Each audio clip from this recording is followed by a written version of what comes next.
نزلت صعبة بونو. الهدف الأول للمنتخب الفرنسي عن طريق اللاعب تيو إرنانديز.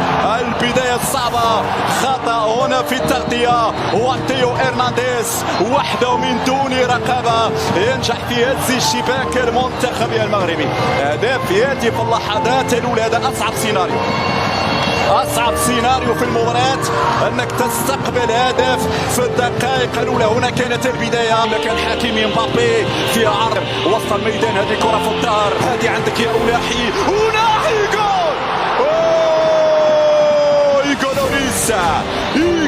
اليوم في ظل طبعا تراجع الاداء وفي ظل الاصابات. تيو إرنانديز محاولة كيف ستلعب يا زياش، يرفع داخل منطقة يجير، يمشي كرة ممتازة.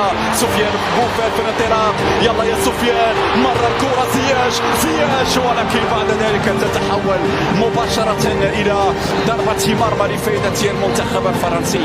هذه واحدة من الأهداف خطيرة من أوليفييه جيرو مرة جانبية. أوليفييه جيرو الحمد لله مرت سالمة على مرمى ياسين بونو في لقطة صعبة جدا.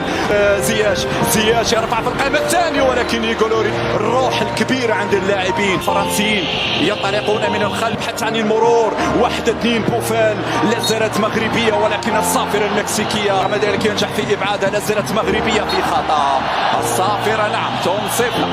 البديل مباشرة إمكانية التسديد مر، لكن هنا حصروا في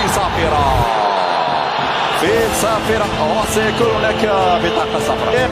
ثم بعد ذلك شوف هنا كل لاعبين تجاهوا لمبابي. طفى الكرة لاعب جيرو، كان الأسرع مقاتل مع برافوت، ليس هناك خطأ. لا، الحكم يقول في صافرة. نعم زراوي العرضية من يسلل فيها وضعية تسلل. نعم وضعية التسلل الأولى التي تسبق بطل العالم. تصل الكرة في الجهة اليمنى، جهة على اليسرى. هنا الإعادة، اللحظة اللي انطلق فيها تيو إرنانديز، وصلت بعد ذلك لمبابي، لكن بعد كان في وضعية تسييرا في الدقائق القادمة. لا زالت صعبة لكن بعيدة تماما. أمامية مرور هنا من تشواميني، خطيرة وصعبة.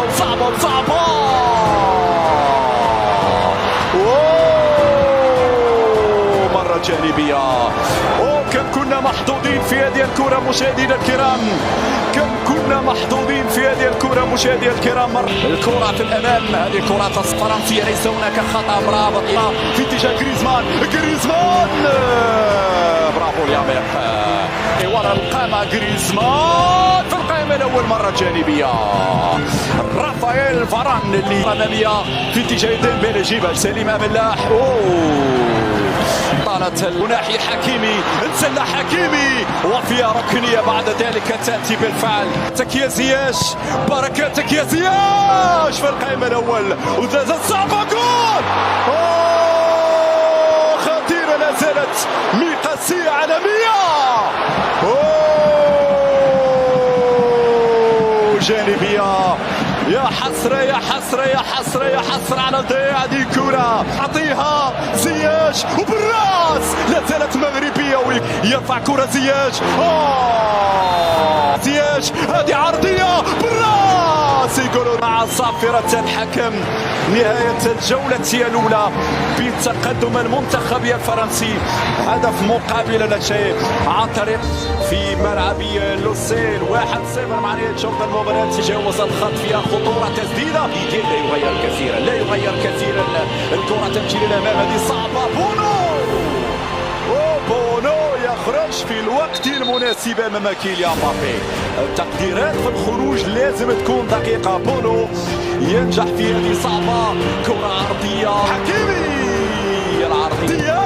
العرضية يا زياد، فيها عرضية. من يتابع الكرة الثانية موجودة يا مرابط، عالمية مرابط. تدخل انطلاقة، يحيى مر، هذه كرة عرضية. غير معقول. سدد المرابط لكن مرة جانبية. هل رأيتم يحيى عطية الله؟ هل رأينا بوفال خطير جول؟ ايش عندك؟ أوناحي يدخل، أوناحي العرضية، لا زالت مغربية. حكيمي طارت هذه الكرة. معلش نسترجع مرة أخرى. بحية جريزمان فيها تسلل من البداية أعتقد في نعم